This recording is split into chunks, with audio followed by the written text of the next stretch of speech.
News में मैं हूं आपके साथ शिवानी। चले रुक करते हैं आज की बड़ी खबरों पर। कोई करता है खबरों से आगे रहने का वादा, कोई करता है तेज रफ्तार का दावा, फिर भी क्यों दब जाती है सही खबर? ना वादा ना दावा। वार्ड नंबर 13 में आ चुके हैं और यहाँ से 5 कैंडिडेट हैं। जानने की कोशिश करते हैं। आप पिछली बार भी उठे थे लेकिन आप फिर बैठ गए थे और आपने वजीर जी को जो है अपनी मेहनत से जिताने की कोशिश की थी, तो क्यों की थी और इस बार क्या हुआ है? पिछली बार आरक्षित सीट थी वार्ड 13 की महिलाओं के लिए और मेरी जो मदर है माया राठी जी, वो चुनाव लड़ने के लिए तैयार थी। लेकिन समाज के कहने पे हम हरदम हमारे समाज के हिसाब से चले हैं, समाज से ऊपर होके कभी नहीं चले। समाज के कहने पर आए हमारे पास अभी, उन्होंने कहा कि भाई इतने सारे कैंडिडेट एक साथ ना उठे, तो उन्होंने रिक्वेस्ट करके कहा कि भाई अगली बार आप उठ जाना, आपकी हम मदद करेंगे, लेकिन अब की बार वजीर राठी को इलेक्शन लड़ने दीजिए और उनकी मदद कीजिए। ना केवल हमने इलेक्शन में बैठे लेकिन जी तोड़ से हमने मेहनत की और जितवाया उन्हें। लेकिन अब की बार वो अपने वादे से बिल्कुल बुरी तरीके से फिर गए। जो आदमी अपनी जवान का नहीं, जो शख्स अपने वादों का नहीं, तो उन पे कैसे भरोसा किया जा सकता है? अब पीछे पंचायत हुई थी एक 250 से 300 आदमियों के करीब में जो पंचायत हुई थी, उसमें फैसला किया गया कि भाई हम वजीर सिंह राठी जी को बुलाएंगे और उनसे रिक्वेस्ट करेंगे कि भाई जो पिछली बार बात हुई थी उसके अकॉर्डिंग आप चलो। आपको ये सुन के ताज्जुब होगा कि कम से कम 15 से 20 फ़ोन किए गए उन्हें। पहले बात हुई तो कहा कि मैं 10 मिनट में आ रहा हूँ, उसके बाद कहा कि मैं यहाँ नहीं आऊँगा। तो उन्होंने बोला कि भाई ठीक है, हम किसी के घर पे पंचायत नहीं रख रहे, सामुदायिक भवन है हमारे पास में, सामुदायिक भवन में हम आ जाते हैं, वहाँ आ जाइए आप। बोले ठीक है मैं आ रहा हूँ, लेकिन आज तक तो आए नहीं। उसके बाद पंचायत ने फैसला लिया कि हम पंचायत में से 10 आदमी जाके भाई घर पे जाके मिल लेते हैं। लेकिन वहाँ गए, वहाँ पे भी ताला बंद मिला और पड़ोसियों ने भी बताया कि अभी 5 मिनट पहले यहाँ से निकले हैं। फिर बाद में बात होती तो कहते हैं मैं तो किसी काम पे गया हुआ था, मुझसे बात ही नहीं हुई। तो जो अपनी जवान का नहीं है उस पर कैसे भरोसा कर सकते हैं? जो आदमी सामाजिक नहीं है, सबसे बड़ी चीज़ ये है कि कोई चुनाव लड़ता है, किसी भी चीज़ में भागीदारी लेता है, तो सामाजिक होना आदमी का बहुत ज़रूरी है। और भी कैंडिडेट हैं, वो भी किसी को घर कुनबे की इज्जत नहीं, किसी को समाज की इज्जत नहीं।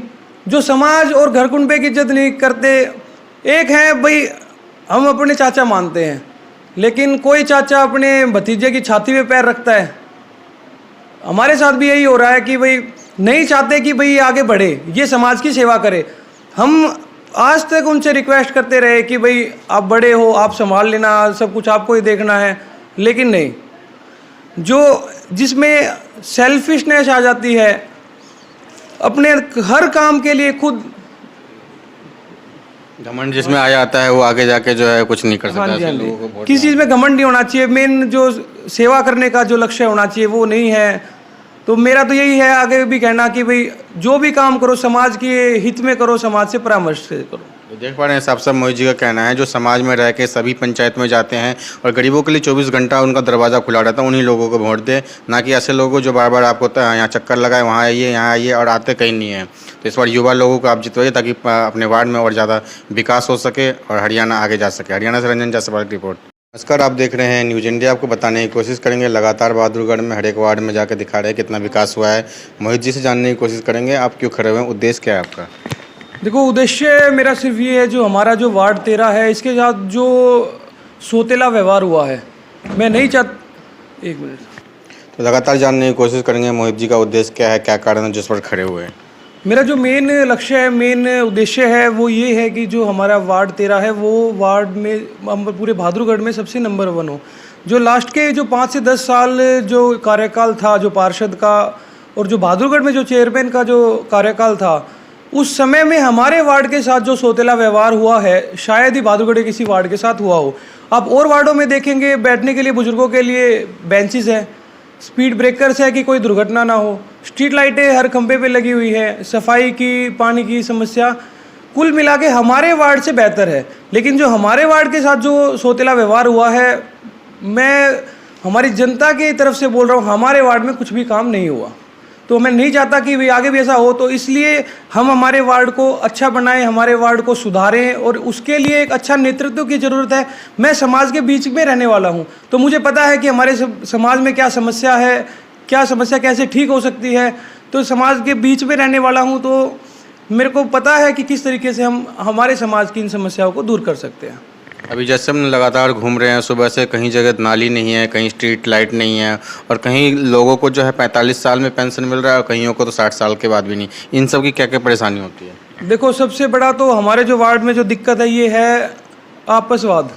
जो हमारे जो पार्षद साहब हैं उन्होंने जो अपनापन किया है, जो अपने हैं उनके बना दिए, जो अपने नहीं हैं, जो उनके विरोध में हैं उनके काट दिए। ये कहीं भी मेरे ख्याल से नहीं होगा कि जो अधिकारियों को अपने घर पे बिठा के बीपीएल कार्डों की स्क्रूटनिंग करते हैं, अपने घर पे बिठा के राशन कार्ड की स्क्रूटनिंग करते हैं। जो खुद के होते हैं उनको ठीक कर देते हैं, ओके कर देते हैं, और जो उनके नहीं होते हैं उनको गोल राउंड लगा के उनको कैंसिल कराने का काम करते हैं। बारिश में आता है तो क्या क्या समस्याएं होती है आप लोगों की? क्योंकि नाली का यहाँ पे बहुत बड़ी समस्या है, पानी रोड पे जाम हो जाता है। हमारे वार्ड में इतना बुरा हाल था सीवर्स का, सारे सीवर मोस्टली हर गलियों में सारे ब्लॉक थे। करीबन 1.5 से 2 साल हो गए जो हमने काम शुरू किया, जब से कार्यकाल चेयरमैन का और पार्षद का ख़त्म हुआ है। आप देख सकते हैं, आप किसी से भी हमारे वार्ड में पूछ सकते हैं कि कहीं भी कोई भी सीवर की समस्या होती है, हम पर्सनली खुद जाकर खुद अधिकारियों से मिलते हैं और कंप्लेंट कराकर अगले ही दिन उन सीवर को साफ़ करवाने का काम करते हैं। अब फाइनली सिचुएशन ये आ गई, हमारे वार्ड में जो ब्लॉकेज की जो समस्या है वो अब नहीं है।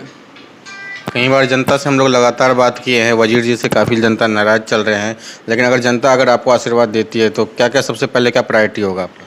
सबसे पहले प्रायोरिटी तो ये होगा कि सबसे पहले जो मैं काम करूँगा वो करूँगा मैं समाज के हित में, समाज से परामर्श लेके, जो हमारे बड़े हैं, हमारे समाज के जो बुजुर्ग हैं, उनसे परामर्श लेकर ही मैं काम करूँगा। बिना मैं उनके परामर्श के कोई भी काम नहीं करूँगा।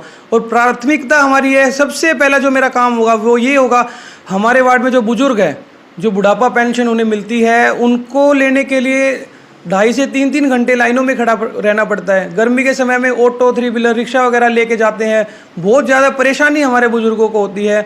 तो उसे देखते हुए बुजुर्गों की पेंशन उनके घर पे देने का हम काम करेंगे। देख पा रहे हैं साहब मोहित जी का कहना है विकास का काम करेंगे और जनता के लिए हमेशा तैयार रहेंगे। हरियाणा से रंजन जायसवाल की रिपोर्ट। मेरे साथ बस इतना ही। बाकी की तमाम खबरों के लिए देखते रहिए यू न्यूज़।